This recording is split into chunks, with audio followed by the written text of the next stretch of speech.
Okay, so here I am back from obviously McDonald's, and actually today was my 2.5-month-old son's cardiologist appointment at Surrey Memorial Hospital, and he passed with flying colors. There's no issues with his heart. The murmur is all gone, so I'm really thankful for that.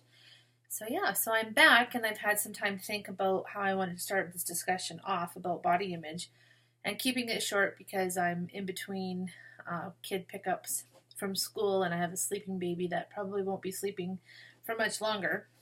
But what I was thinking about is, where does our body image come from?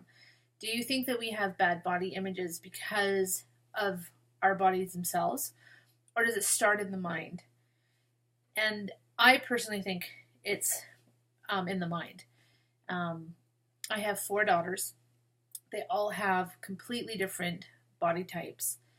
And the one who is the most insecure out of all of them is the one who would probably have Hollywood's standard of what is beautiful or acceptable body wise out there.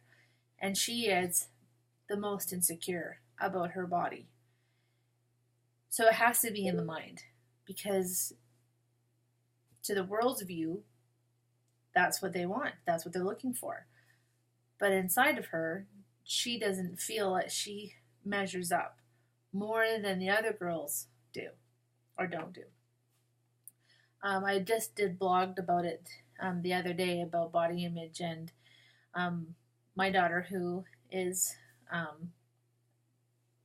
thin, um, was at a concert with her older sister, and there was an incident that I'm not going to talk about yet because I'm giving the Pacific Coliseum a chance to make things right, because they definitely did not do things right at the night of the concert. And the one of the big issues that I have is that the first aid attendant actually said to my daughter, with the deepest insecurities, "Thank you for being proof that you do not have to be old to have cellulite." I don't know what that comment had to do with anything at the time. It didn't. And she was just being mean for the sake of being mean. And this was a lady that was in authority. And she said this to a child or a teenager. And words are so powerful. And we really need to guard our mouths as mothers. I know I have to, because I'm a big complainer. I have a lot of words. Can you tell? I know, it's shocking. And I voice pretty much every thought I have, kind of garbles out of my mouth. And so I will put myself down in front of my girls. And I try not to, but sometimes it just comes out. But I really think that it is so crucial. And the older I'm getting, the more accepting of my body and myself I am becoming. And I think that does come with age and maturity, and it just doesn't matter anymore what anybody thinks. Or less important, anyways.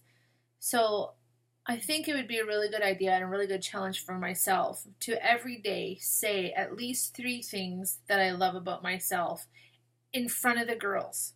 I'm really great at complimenting my daughters. I mean, they're beautiful and I love them and it's easy to do. But why is it so hard to compliment myself? So my 3 things that I'm going to compliment myself today is physically. I'll just start with there, but it's more than just physical.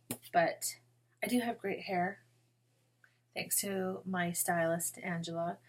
But no, I have a big, thick, lots of hair, a good, thick head of hair. Can't talk anymore. Running out of words. And I like that. I have really strong, long nails, and I'm happy about that. And I think I have really cute feet, and that's why I take lots of pictures of them. So there you go. There's 3 things about myself that I really love. And I think it's harder for some reason to say 3 things about my physical appearance that I like more than I can say 3 things about my personality that I like. So it's really interesting. So more on the subject later, and please feel free to pop your thoughts or questions, or even comment back in a video. But please leave your comments. Please pass it on, and thanks for listening, because I know I talk a lot. Sorry.